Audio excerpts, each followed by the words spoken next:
A TSA agent, drunk on the petty power of his badge, stands at his checkpoint. He sees a young black woman in a hoodie, holding a first-class ticket, and his pride can't take it.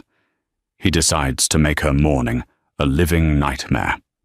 He pulls her aside, accuses her of fraud, and in a final hateful act of dominance, he rips her US passport in half.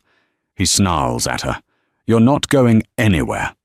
What he doesn't know is that the passport he just destroyed belongs to Serafina Vance, the brand new CEO of the very airline he's standing in. And she wasn't just catching a flight, she was starting an investigation. The air in John F. Kennedy International Airport, Terminal 4, had the metallic, pre-dawn chill of recycled oxygen and stale coffee. It was 5:15 a.m., and the terminal was a river of tired, anxious travelers, all flowing toward the choke point of the TSA security screening. Serafina Vance pulled the hood of her grey sweatshirt further over her head, not to hide, but to observe. At 34, she was a statistical anomaly.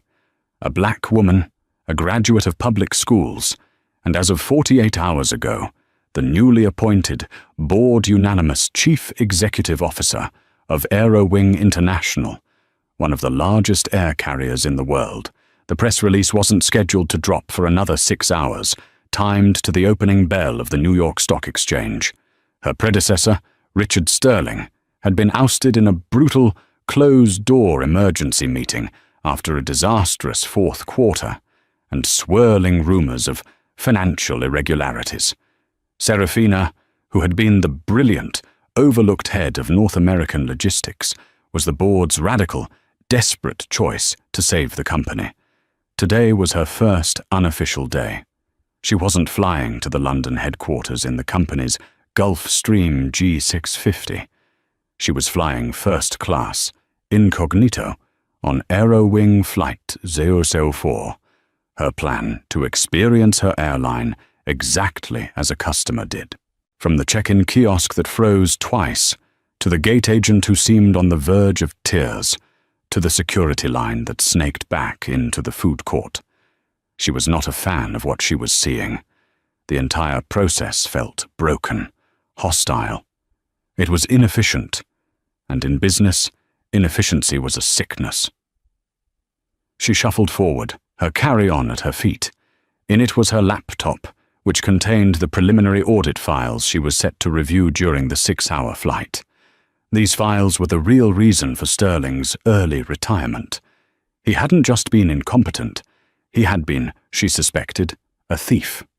Billions in fuel contracts, baggage handling surcharges, and maintenance budgets were misaligned. It was her job to find out where the money went and who had helped him. Her phone buzzed in her pocket, a text from Harrison Gable, the chairman of the board.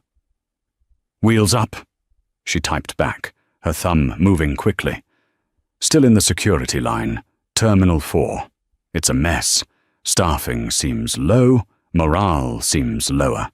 The brand experience is suffering before we even get to the gate. This is why we picked you, Serafina. You see the details. Fix it. Call me from the lounge. Will do. She put the phone away, stepping forward. The line split, and a TSA agent waved her impatiently toward his lane. Next, bags on the belt, laptops out, shoes off. Let's go, people, I don't have all day. Serafina looked at the man. He was in his late 40s, with a sour, downturned mouth and a uniform that strained against his midsection. His name tag read K. Rollins. He wasn't just barking orders. He was radiating a thick, palpable aura of resentment. He looked like a man who felt the world owed him something it had never paid. He watched her approach, his eyes sweeping over her. The plain grey hoodie, the simple jeans, the worn sneakers. His gaze was a dismissal. She was, in his eyes, nobody. "Laptop in a separate bin," he snapped, not even looking at her as she was already doing it. "Yes, officer," she said, her voice quiet but clear. She pushed her bins onto the roller. As she walked toward the body scanner, Officer Keith Rollins stepped away from his podium, holding up a hand to stop her. "Hold on." His voice was flat. He looked back at her carry-on, then at her. He pointed to her ticket, which she held in her hand with her passport. "This your ticket?" "Yes, officer." He took it from her. His eyes scanned the paper, and his brow furrowed. He looked from the first class, seat 1A designation back to her face. His expression shifted from boredom to active suspicion. "First class, huh?" he said, his voice laced with a skepticism that bordered on accusation. "Nice upgrade. Lottery winner?" Serafina kept her face neutral. "It's the ticket I purchased, officer." "Right. And this," he said, snatching the dark blue passport book from her other hand, "is this purchased Walker, too?" He flipped it open, his thumb smudging the plastic over her photo. He stared at the name. Serafina Vance. He looked at her date of birth. He looked back at her. "Serafina Vance," he scoffed, mispronouncing it intentionally. "Fancy name. You don't look like a Serafina." A cold knot tightened in Serafina's stomach. This was not a random check. This was targeted. This was the dark, ugly underbelly of the customer experience she'd come to investigate. "Officer," she said, her voice losing its quietness and gaining a hard steel edge. "Is there a problem with my documentation?" Officer Rollins seemed to swell at the challenge. He relished it. He tapped the passport against his open palm. "I don't know, Serafina." "You tell me," he sneered. "This face doesn't quite match this photo. And this stamp." He squinted at a recent entry stamp from Singapore. "Looks a little blurry. You know, we get a lot of fakes through here. High-quality fakes. People trying to be somebody they're not." He turned, gesturing with his head. "I'm going to need you to step over to secondary screening. We're going to have a little chat." The secondary screening area was not a room, but a glass-walled pen set to the side of the main checkpoint. It was designed for humiliation, putting its occupants on display for the thousands of passengers streaming by. Officer Rollins shoved Serafina's bins onto a stainless steel table with a clatter. Her laptop skittered dangerously close to the edge. "Empty your pockets. Everything," he commanded. Serafina did as she was told, placing her phone, a wallet, a pack of gum, and a single pen on the table. The lawyer who had witnessed the initial confrontation was nowhere to be seen, likely having decided not to miss his own flight over this. Serafina was on her own. "Take off your sweatshirt." She complied, revealing a simple, black, long-sleeved shirt underneath. Rollins picked up the sweatshirt, his movements deliberately slow and insulting. He bunched the fabric in his fists, feeling the seams with a theatrical roughness. "What's the purpose of your travel, Miss Vance?" "Business," Serafina said, her eyes locked on his. "Business," he repeated, drawing the word out. "Right. And what business would that be? You, flight attendant, trying to get a free ride in the front?" "I am an executive," she said, her voice dangerously calm. "An executive?" Rollins laughed, a short, sharp bark. "An executive of what? This hoodie? What are you, the executive of picking up coffee?" He was projecting. He was a man whose entire world was defined by the small, metal boundaries of his security lane, and the sight of a young black woman holding a $10,000 airline ticket had shattered his sense of order. He needed to reassert his dominance. He turned his attention to her carry-on. "Open it." Serafina unzipped the bag. Inside was her company laptop, a leather-bound folio, a change of clothes, and a toiletries bag. Rollins plunged his hand into the bag without warning, his latex-gloved fingers grabbing the folio. He pulled it out and flipped it open. Inside were her briefing notes for the London office. The cover page was stamped with the Aero Wing International logo, and the words, "Confidential, CEO briefing." Rollins, however, didn't read. He was a man who looked for symbols, not text. He saw the logo, and his smirk widened. "Ah, I get it," he said, tapping the logo. "You work for the airline. A new executive, huh? They must have just hired you. Diversity quota?" Serafina's breath hitched. That was it. The line. "Officer Rollins," she said, and her voice was no longer calm. It was glacial. "You are currently interfering with my travel. You have insulted me, and now you are insinuating my position is unearned. I need you to either identify a legitimate security threat or return my belongings so I can make my flight." The direct challenge snapped something in Rollins. His face, already ruddy, turned a deep, blotchy red. His eyes narrowed to slits. "You don't get to make demands here," he hissed, jabbing a finger at her. "I am a federal officer. I determine what's a threat. And right now, you are a threat. You're belligerent. You're uncooperative." "I am perfectly cooperative," Serafina countered, her body rigid. "I am, however, documenting this interaction. Your name is Keith Rollins. The time is 5:32 a.m. You are operating checkpoint 4B in Terminal 4. You think that scares me?" He spat. "You think I'm afraid of some executive with a complaint? I get a dozen complaints a day. They go in a file, and that file goes in a shredder."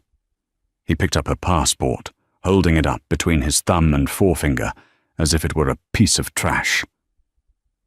"This is the problem," he said, his voice dropping to a conspiratorial whisper.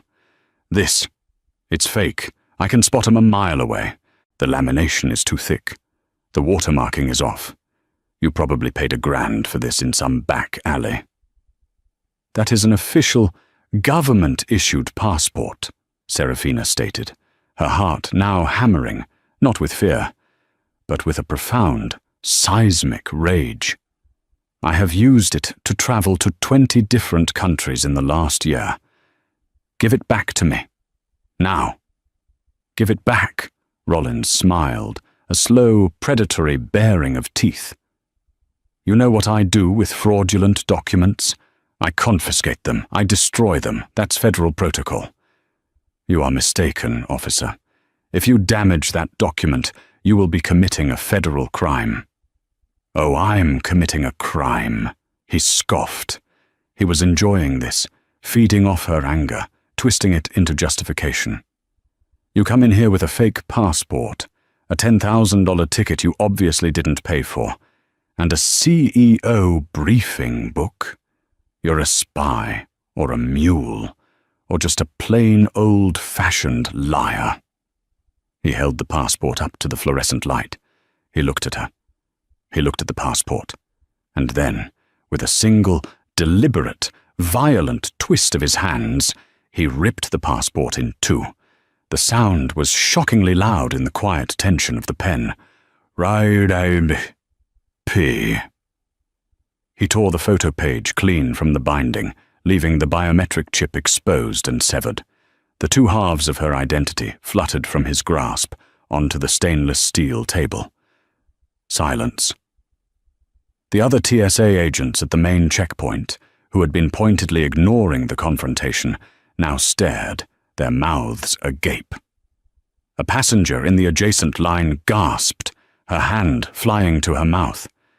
Keith Rollins stared down at the two pieces of the passport. His breathing was heavy. He had done it. He had crossed the line. Serafina looked at the wreckage of her passport. She looked at her laptop, which held the secrets to $1 billion company. She looked at the man who had just tried to erase her. She didn't cry. She didn't scream. She raised her eyes to meet his, and the cold fury in them made him take an involuntary step back. "You're done," she said, her voice a low, level promise. "I'm done?" he stammered, his bravado cracking, replaced by a frantic need to re-establish control. "You're done! You're detained! You're not going anywhere!" He jabbed a button on his radio. I need PAPD at checkpoint 4B.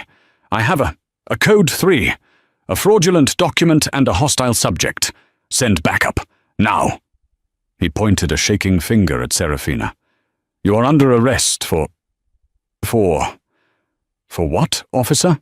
Serafina asked, her voice echoing in the sudden, dreadful quiet. "For being an executive? Or for being black while doing it?" 2 Port Authority Police Department officers arrived within minutes, their faces set in the grim, weary masks of cops working an airport beat. They were used to irate passengers and power-tripping agents. "What's the situation, Rollins?" The senior officer, a man named Patel, asked, his eyes immediately assessing Serafina, who stood perfectly still behind the table. "She presented a fraudulent document," Rollins said, his voice high and reedy. He pointed at the 2 pieces of the passport. "When I challenged her, she became hostile, belligerent. I confiscated the document and it tore." "It tore?" Patel said, looking at the clean, deliberate rip. He looked at Rollins, then at Serafina. He'd seen this before. He sighed. "Ma'am, I'm going to need you to come with us," Patel said. He wasn't accusing, just procedural. "I will," Serafina said, "but I need to be clear about what happened. Officer Rollins singled me out. He subjected me to abusive, targeted questioning based on my race and my first-class ticket. He then, with full intent, destroyed my United States passport. I am a victim of a crime." Rollins exploded. "She's lying. She threatened me. She's got a fake corporate ID in her bag, claiming to be a CEO." Patel held up a hand. "Sir, stop talking. Ma'am, let's just take this to the substation. We'll sort it out." "Fine," Serafina said. "I need my phone. I am entitled to 1 call." "You're not under arrest, ma'am," Patel said. "You're just being detained for questioning until we can verify your identity." "And how?" Serafina asked, gesturing to the ruined passport. "Do you suggest I do that?" "That was my identity. He destroyed it. I need my phone." Patel nodded to his partner, who picked up Serafina's phone from the table. "You can make a call from the substation. We can't have you making calls from an active security zone." He handed her the rest of her belongings. Rollins, looking smug and terrified all at once, watched as they escorted her away. The PAPD substation was a small cinder-block office tucked away behind a staff-only door. It smelled of burnt coffee and disinfectant. Serafina was led to a small interview room. Patel placed her phone on the table. "Okay, we've run your name. There's no warrants. But without a valid ID, we can't just let you go. Who are you calling? A lawyer?" "Sort of," Serafina said. She picked up her phone. Her hands were shaking now, the adrenaline finally hitting her. She navigated to her contacts, her thumb hovering over the name Harrison Gable. This was not how she had planned to start. Her first act as CEO was supposed to be a quiet audit. Instead, she was about to bring the full, crushing weight of a multi-billion-dollar corporation and the US government down on one man's head. She pressed the call. It was just after 10:30 a.m. in London. Harrison Gable, chairman of Aero Wing International, answered on the second ring. "Serafina, you should be in the air. Is everything all right? Did you get into the lounge?" Serafina took a deep breath. "Harrison, I'm not in the lounge. I am in the Port Authority Police substation in Terminal 4. The silence on the other end was absolute. "What?" Harrison's voice was sharp, all pleasantries gone. "I was detained at the TSA checkpoint. An officer, Keith Rollins, took issue with my appearance and my ticket. He accused me of carrying a fraudulent passport." "What? That's absurd. Put him on the phone with me right now." "I can't, Harrison. He destroyed it. He ripped my passport in half. The PAPD has detained me for questioning while they try to verify my identity. He destroyed your passport. Harrison's voice was a low roar. He committed a federal felony against you. Yes, Serafina said, her voice tight. I need you to verify my identity. I also need you to make 2 calls. First, to David Chen. Chen was Aerowing's general counsel. I want him here, in this terminal, in the next 30 minutes. Second, I need you to call the U.S. Attorney for the Eastern District of New York. I don't care what time it is. Get them on the phone. I'll do better, Harrison said, his voice cold as ice. I know the Secretary of Homeland Security personally. I'm calling him, and I'm calling the Port Authority Commissioner. David Chen is already on his way. His office is 20 minutes from JFK. Don't say another word to anyone, Serafina. Don't answer a single question. Just sit tight. The cavalry is coming. Harrison, Serafina said. There's one more thing. The officer saw my CEO briefing book. He made a specific comment. He asked if I was a diversity quota hire. Harrison Gable let out a long, slow breath. It was the sound of a patient man's patience evaporating. Serafina, he said, I want you to listen to me. This man didn't just insult an employee. He didn't just assault a passenger. He assaulted the chief executive officer of this corporation. He assaulted the woman I personally headhunted to save this company. He just declared war on Aerowing International and on me. We will handle this. The line clicked dead. Serafina placed the phone back on the table. Officer Patel, who had been listening from the doorway, looked pale. He had heard the words Secretary of Homeland Security and U.S. Attorney. Ma'am, he said, his voice suddenly very respectful. Maybe we got off on the wrong foot. Serafina looked up at him, her eyes void of all emotion. You have no idea, she said. Keith Rollins was back at his podium, feeling triumphant. He had put that arrogant little executive in her place. He had shown her what real power was. He was boasting to another agent, a younger man named Sal. You should have seen her face, Sal. She threatened me, said she was documenting me. Officer Keith Rollins, he mocked in a high-pitched voice. And then she goes on about being a CEO. Yeah, right. CEO of nothing. I don't know, Keith, Sal said, looking nervous. You tore her passport. That's a big deal. We're not supposed to do that. Ever. It was fake, Rollins snapped. It was compromised. It tore during the inspection. That's my story, and I'm sticking to it. She'll be deported by noon. She was American, Sal muttered. She had a New York driver's license in her wallet. A fake one. Their argument was interrupted by a sudden, intense flurry of motion at the edge of the checkpoint.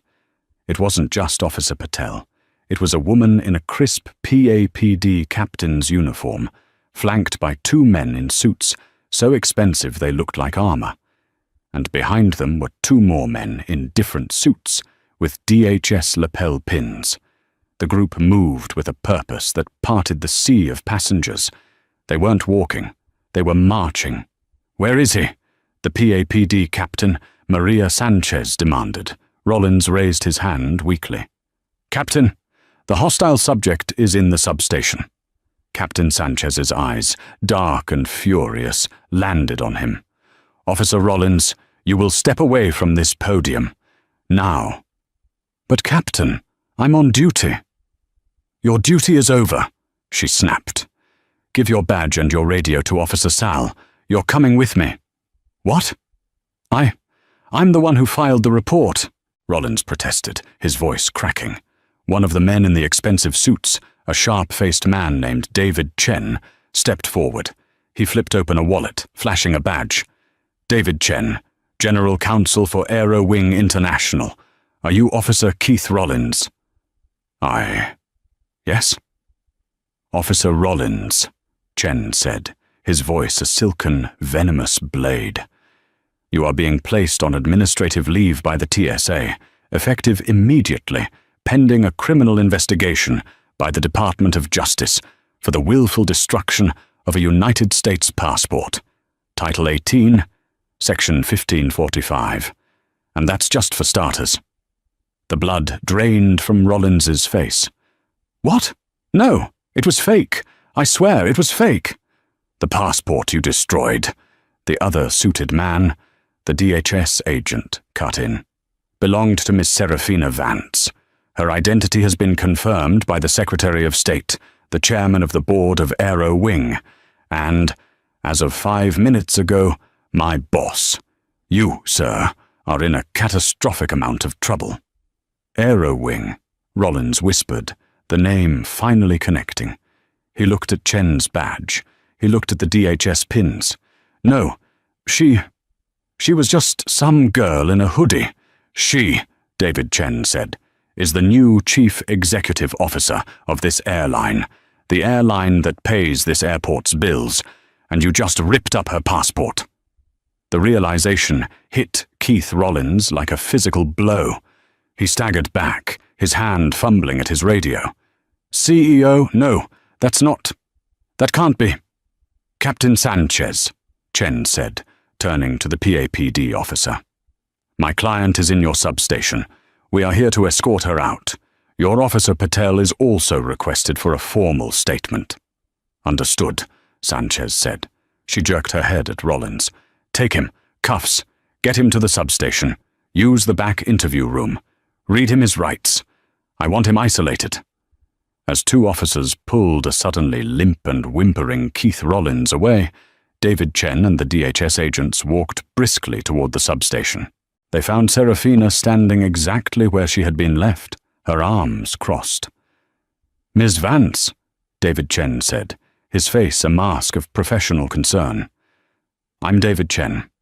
I am so profoundly sorry for what you have endured." "Is it handled, David?" Serafina asked, her voice flat. "Officer Rollins is in custody. The U.S. Attorney's Office is already drafting the charges. The head of TSA for the entire Northeast region is on his way here, and I've been told he is apoplectic. We have an emergency consulate appointment in Manhattan to get you a new passport issued within the hour. And the Aerowing Gulfstream is being fueled at the private hangar. You will not be flying commercial." Serafina nodded slowly. "Good. That's a good start." She picked up her bag. "But I'm not going to London." Chen paused. "Ms. Vance?" "This didn't feel random, David," she said, looking past him, through the door, toward the checkpoint where Rollins had stood. "He wasn't just a bigot. He was looking for me. He reacted to my name. He saw my CEO briefing. He knew what it was." Chen's professional mask slipped, replaced by a flicker of genuine alarm. "What are you suggesting?" "I'm suggesting," Serafina said, walking out of the substation, "that my predecessor, Richard Sterling, didn't just steal money. I think he knew I was coming today, and I think he paid a TSA agent to stop me." "My God," Chen whispered. That's conspiracy. That's a whole different level." "Exactly," Serafina said, as they emerged into the main terminal, the passengers staring at the phalanx of suits and uniforms surrounding the woman in the grey hoodie. "My audit starts now. Get me Harrison on the line, and get me everything on Officer Keith Rollins, his financials, his family, his phone records. I want to know who he talked to this morning." Serafina never made it to the Aerowing First Class lounge. Instead, she was escorted to the airport's Central Command Center, a high-tech bunker hidden deep within the terminal, run by the Port Authority. Captain Sanchez gave Serafina her own office, a glass-walled room with a bank of monitors. David Chen sat opposite her, his laptop open, his fingers flying. A third man had joined them, Mark Thompson, Aero Wing's head of global security, a former FBI agent with a face like a stone carving. "She's right," Mark said, not looking up from his own tablet. "This stinks." He projected his screen onto one of the monitors. It was a digital map of the terminal, overlaid with security feeds. "I've been on the phone with my internal team," Mark said. Richard Sterling was a creature of habit, but for the last 2 weeks he's been erratic, wiping his office computer, accessing encrypted files from home, and he's been in communication with a man named Frank Rizzo. "Who is Frank Rizzo?"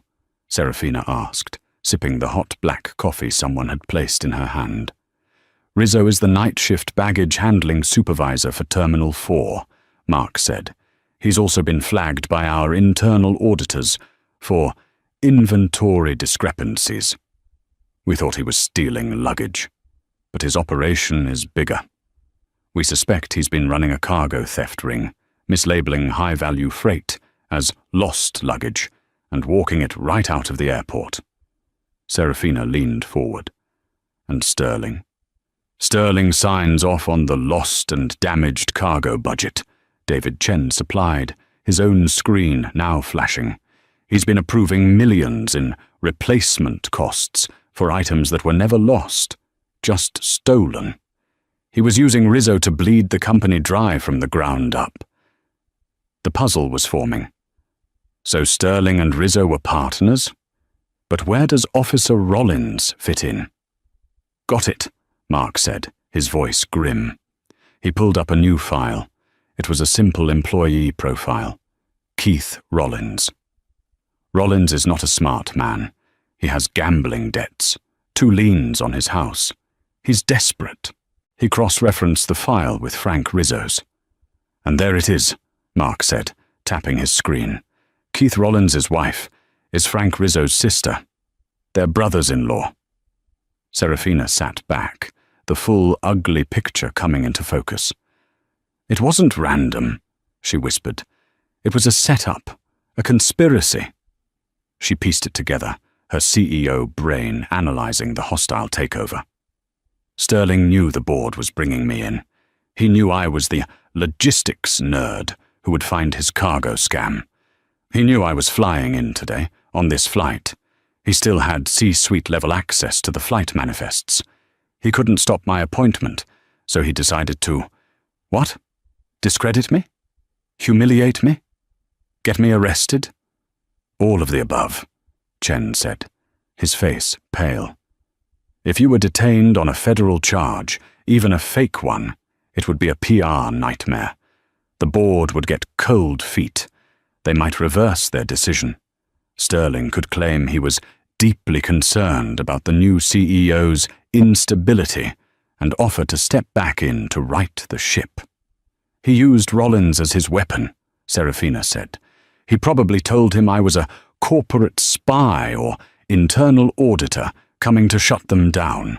He paid him to stop me, and Rollins, being the hateful man he is, used my race and gender as his excuse. It was the perfect cover." A sharp knock on the door. It was Captain Sanchez. "Ms. Vance," she said, "we have Officer Rollins in interview room 2. He's talking a lot. He's terrified. He's asking for a lawyer, but he's also trying to cut a deal. He's already named Frank Rizzo." "And Rizzo?" Serafina asked. "My team is picking him up from the baggage carousel right now," Sanchez said. "He's not going to know what hit him, but Rollins keeps saying he was tricked. He says Rizzo and some big shot at the airline told him you were dangerous, that you were coming to ruin them. They paid him $50,000 to create a major incident and get you detained." "Richard Sterling," Serafina said, the name tasting like ash. She stood up. The exhaustion of the morning was gone, replaced by a cold, sharp-edged resolve. "David," she said, "get the U.S. Attorney back on the phone. Tell them this is no longer about a destroyed passport. This is wire fraud, racketeering, and conspiracy to defraud a publicly traded company committed by its former COO. I want Sterling arrested. I want his office, his home, and his bank accounts frozen. I want it done before that 11 a.m. press release goes out. We are not just announcing a new CEO today. We are announcing a cleansing. Yes, Miss Vance, Chen said, already dialing. Mark, she continued, I want your team to coordinate with the PAPD. I want a full sweep audit of every Aero Wing employee in this terminal, starting with Rizzo's entire baggage team. Anyone associated with this ring is fired and prosecuted. By sundown, I want this cancer cut out. Consider it done, Mark said. Serafina turned to Captain Sanchez. Captain, I cannot thank you enough for your professionalism. But I need one more thing. I need a quiet, secure room with a high-speed internet connection. And I need a new suit. I have a board meeting to run. By 9 a.m., Serafina was in a temporary executive suite in the Aero Wing building in Queens, overlooking the runways of JFK. A very flustered, very apologetic personal shopper from Saks Fifth Avenue had arrived, summoned by Harrison Gable with a rolling rack of designer suits. Serafina chose a sharp, navy blue pinstripe with a white silk shell. She looked, finally, like the CEO she was. Her hair, which had been hidden under her hoodie, was pulled back into a severe, elegant bun. Her new emergency passport sat on the desk beside her. The room was a whirlwind of activity. David Chen was coordinating with federal prosecutors. Mark Thompson was on a conference call with his security teams, who were, at that very moment, swarming the baggage handling areas of Terminal 4, side by side with PAPD officers. The news came in at 9:45 a.m. We got him, Mark announced, walking into the room. Richard Sterling. Federal agents arrested him at his home in Greenwich, Connecticut. He was shredding documents, tried to destroy his laptop in the fireplace. They got him. It's done. A wave of relief, so profound it was almost sickening, washed over Serafina. She closed her eyes for just a moment. The immediate threat was over. Now, the cleanup. And Rizzo? She asked. Singing like a canary, Mark said. He's given up the entire cargo ring. 12 employees are in custody. It's a clean sweep. The Eastern District is going to be busy. Good. Serafina stood, straightening her jacket. David, what's the status on Officer Rollins? He's been formally charged, David said. The TSA fired him an hour ago. A record, I'm told. The U.S. Attorney is charging him with 18 U.S. Code 1545, destruction of a passport, which carries a 10-year maximum. And they're adding conspiracy charges, which carry another 5. He's facing serious federal time. He's been denied bail. And the press release? Harrison is holding it, David said. He wants to know what you want to do. The 11 a.m. announcement is about you. This arrest of Sterling, this is a massive corporate scandal. We can't hide it. We don't, Serafina said. We control it. Get Harrison on a video call, now, and get the PR team. A moment later, Harrison Gable's face filled the large screen in the conference room. He looked tired but energized. Serafina, he boomed. You look like a CEO. I hear you've been busy. It's been a productive morning, Harrison, Serafina said, a grim smile touching her lips. I've identified, and, with the help of law enforcement, dismantled a multi-million-dollar criminal enterprise within our own ranks. I believe my audit of the North American ground operations is now complete. Harrison laughed, a genuine, booming laugh. God, I knew you were the one. So the 11 a.m. release, it's a bomb. Aero Wing appoints Serafina Vance as new CEO. What do we do about the other bomb? Aero Wing's old COO arrested by feds. We combined them, Serafina said, her voice ringing with an authority that silenced the room. We don't leak one and announce the other. We release one unified statement. At 11 a.m., we announce my appointment. At 11:01 a.m., we release a second statement. From me. She began to pace, dictating. The statement will read, "My first act as CEO of Aerowing International was to direct our General Counsel to cooperate fully with the Department of Justice in a matter concerning the former COO, Richard Sterling. Our company has uncovered significant financial irregularities. We referred the matter to federal authorities. We will have zero tolerance for unethical, illegal, or criminal behavior at any level of this corporation. The era of backroom deals and hidden losses is over. A new day has begun at Aerowing. We take ownership. We get ahead of it. We don't just announce a new CEO. We announce a new culture." Harrison Gable stared at her through the screen, his expression one of profound admiration. "That," he said, "is exactly why you're in that chair. Make it so. I'll see you at the emergency board meeting this afternoon. Welcome to the job, Miss Vance. I suspect it's only going to get more interesting." The fallout was instantaneous. At 11 a.m., the business world was rocked by the news of Serafina's appointment. At 11:01 a.m., it was staggered by the news of Sterling's arrest, framed not as a scandal, but as Serafina's first decisive act of power. The media went into a feeding frenzy. New Aerowing CEO cleans house in first hour. Sterling's golden parachute becomes a handcuff. The auditor takes the throne. But the story of Keith Rollins, the TSA agent, had also leaked. The lawyer who had witnessed the initial confrontation had, in fact, not just gotten on his plane. He had sat in the terminal, drafted a formal affidavit of what he saw, and sent it to a contact at the New York Times. By 2 p.m., the story was everywhere, a viral human interest drama that eclipsed the corporate malfeasance. "TSA agent rips up CEO's passport," the headline screamed. Serafina, now in the main Aerowing boardroom in Manhattan, faced a barrage of questions from her new executive team. "The optics on this TSA incident are complicated," the head of PR, a nervous man named Paul, stammered. "The story is out of control. It's being framed as a racist attack." "It was a racist attack, Paul," Serafina said, her voice cutting through his spin. "It was an act of bigotry, weaponized by a criminal conspiracy. We will not be hiding from that." "But, Ma'am," Paul said, "we don't want to alienate." "Alienate who? Bigots? I am a black woman. I am now the CEO of this company. That is a fact.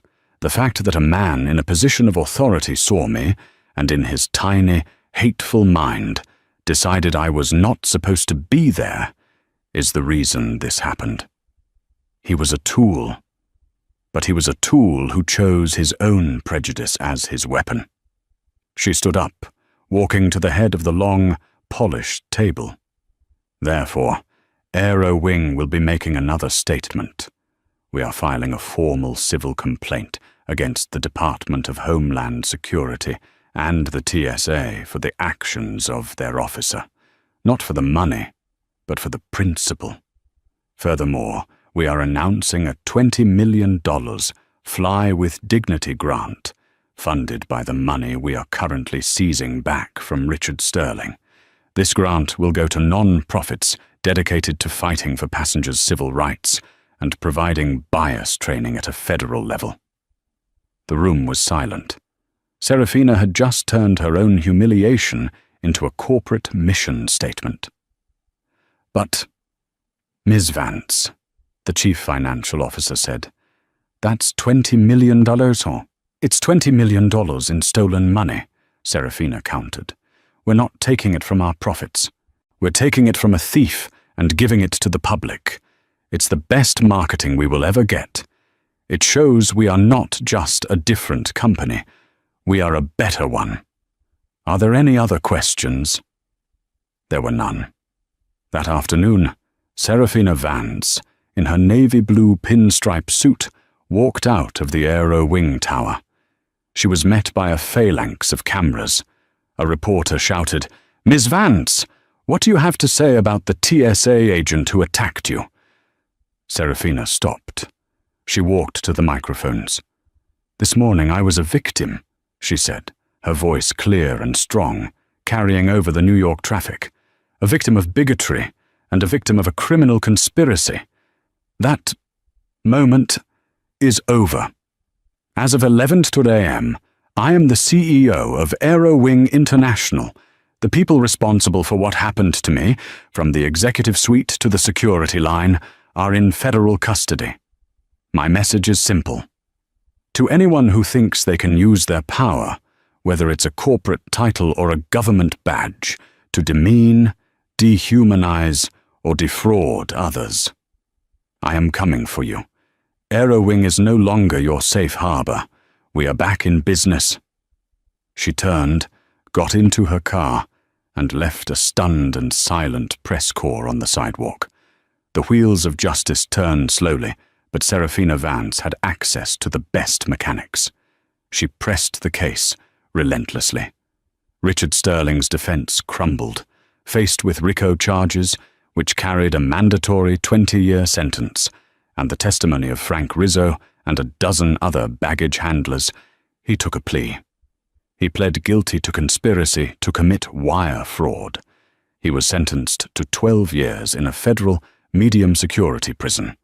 He was forced to pay back $42 million in restitution to Aero Wing. He lost his home, his reputation, and his freedom. Frank Rizzo, for his cooperation, received a lighter sentence of 5 years. His entire crew was convicted. The cargo theft ring at JFK was not just dismantled, it was annihilated. And then there was Keith Rollins. His case was the most pitiful. He was not a criminal mastermind. He was a bitter, angry man who had been handed a weapon and $50,000 and told where to aim it. Serafina attended his sentencing. Rollins, in an ill-fitting suit, stood before the federal judge, weeping. His lawyer argued that he was a pawn, a victim of his own circumstances, manipulated by powerful men. When the U.S. attorney invited Serafina to give a victim's impact statement, she stood. She did not face the judge. She faced Keith Rollins. "Mr. Rollins," she began, her voice quiet. "You didn't know who I was that morning, but I knew who you were. I've met men like you my entire life, men who believe their small measure of power gives them the right to be cruel, men who see a face like mine and see less. You weren't just following orders from Richard Sterling. You enjoyed it. I saw the look in your eyes when you called me a diversity quota. I saw the pleasure you took when you tore my passport. That wasn't conspiracy, Mr. Rollins. That was you. You thought I was nobody. You thought I was a girl in a hoodie you could break, and no one would care. You were wrong. But my identity is not the point. What if I had been nobody? What if I had been a student or a nurse or a teacher who had saved for a year to buy that ticket? You would have destroyed her, too. You would have had her arrested, deported, and ruined, and you would have laughed about it on your break. You didn't just rip up a passport. You ripped up the very idea of this country, that everyone gets a fair shot, that the law protects us, not preys on us. I am not here to ask for leniency. That is the court's job.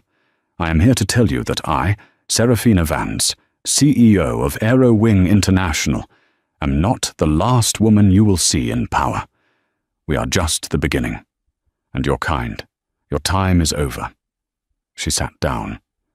The judge, a woman who had seen everything, looked at Rollins with undisguised contempt. She sentenced him to the maximum, 10 years for the destruction of the passport, and a consecutive 3 years for the conspiracy, 13 years. Keith Rollins collapsed, sobbing, as he was led away. The karma that had hit him was not just hard. It was total.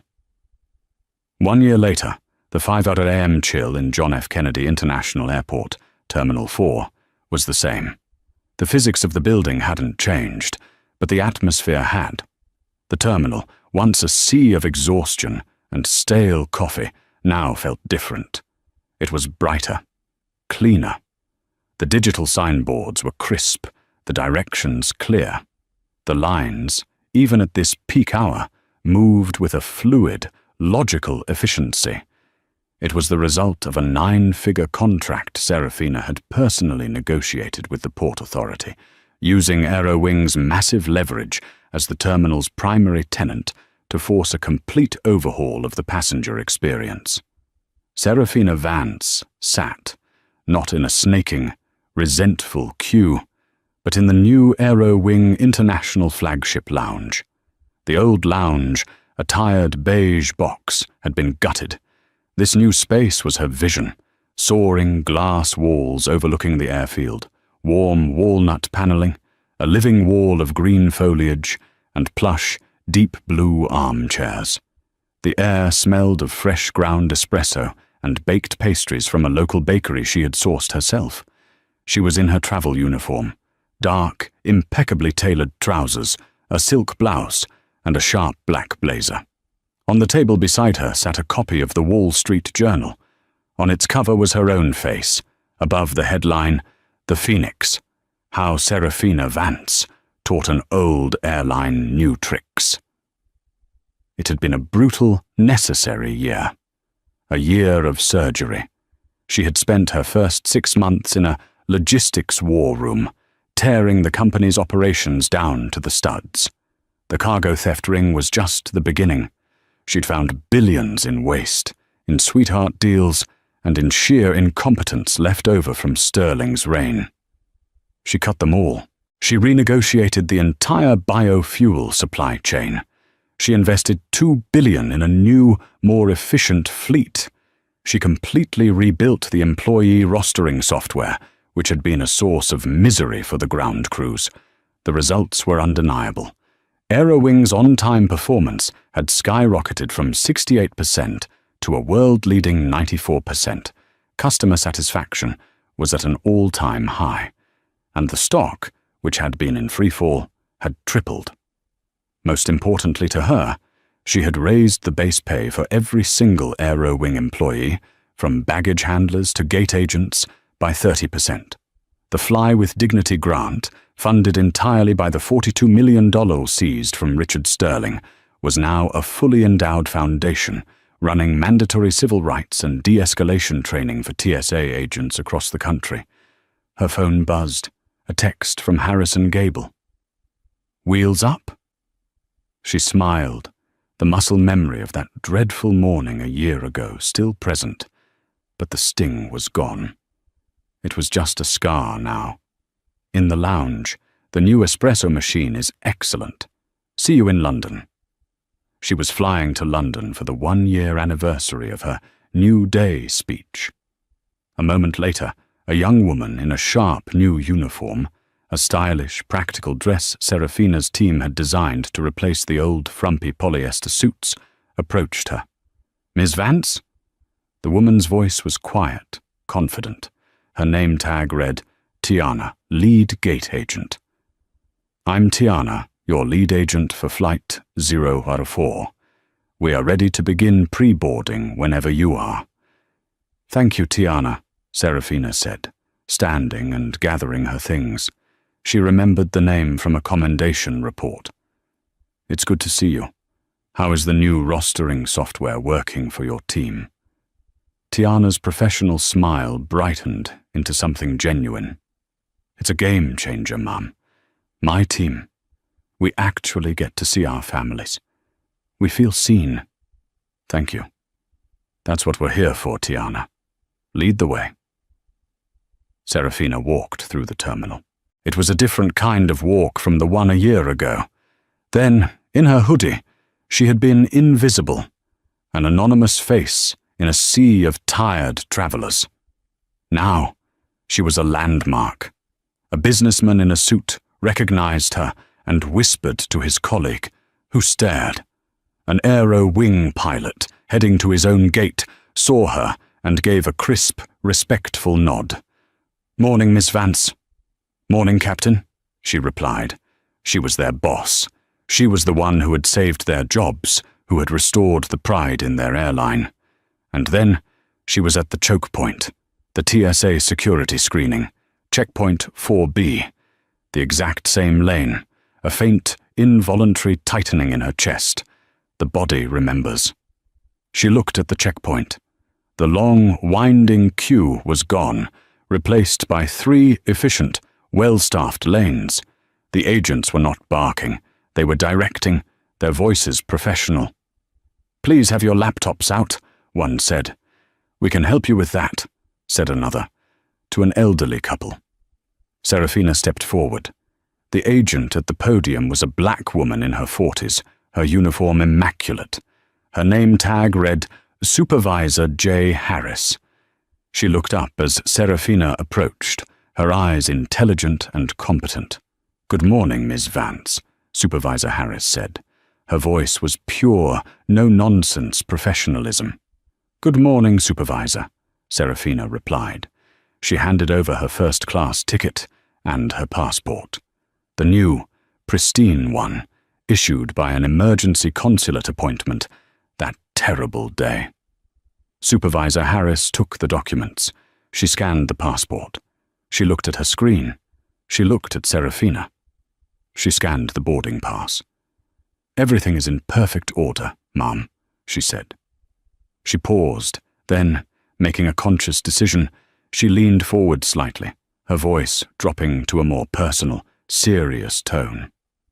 "I was on shift that day, Miss Vance," Supervisor Harris said, quietly, her eyes meeting Serafina's. "Different lane. We all heard what happened. We all saw the internal security footage. It was disgraceful." She pushed the passport back toward Serafina. "I just want to say, what you did, it wasn't just for you. The Fly with Dignity training, the one your foundation runs, it's mandatory now, monthly. And it's not just some video we sleep through. It's real. It's changing things. For us, too. You made our jobs better. You made them safer." Serafina was genuinely moved. She had focused on the corporate and passenger side, but she had never fully considered the impact on the good agents, the ones who had been forced to work alongside men like Rollins. "Supervisor Harris," Serafina said. "That means more than you know. Thank you. Keep up the good work." "We will, ma'am," Harris said, with a nod that was a promise. "Have a safe flight." Serafina walked to the scanner. She stepped through. No beep, no humiliation. She collected her bag from the belt. No laptop skittering, no latex gloves. She walked onto the jet bridge for Aero Wing Flight EO04. "Welcome aboard, Miss Vance," the first-class flight attendant greeted her with a warm, genuine smile. "It's an honor to have you. Can I get you a glass of champagne, or just your usual sparkling water with lime?" "The water would be lovely, thank you," Serafina said. She settled into Seat 1A, the same seat. She fastened her belt and looked out the window at the airline she had rebuilt, at the terminal she had helped to change. She wasn't just catching a flight. She was home. The story of Serafina Vance is a powerful, hard-hitting reminder that true karma isn't just fate. It's a consequence of action. A bitter man, blinded by his own prejudice and greed, tried to destroy a woman he saw as inferior. But he wasn't just ripping up a passport. He was tearing up his own life. Serafina's story shows us that integrity, power, and a commitment to justice are the ultimate weapons against hate. She didn't just get revenge. She changed the entire system. What did you think of this incredible story of karma? Do you believe Officer Rollins got what he deserved? Let me know your thoughts in the comments below. Your engagement is what helps us create more content like this. If you were on the edge of your seat, please like this video, Share it with someone who needs to see justice served, and be sure to subscribe to the channel for more unforgettable real-life stories.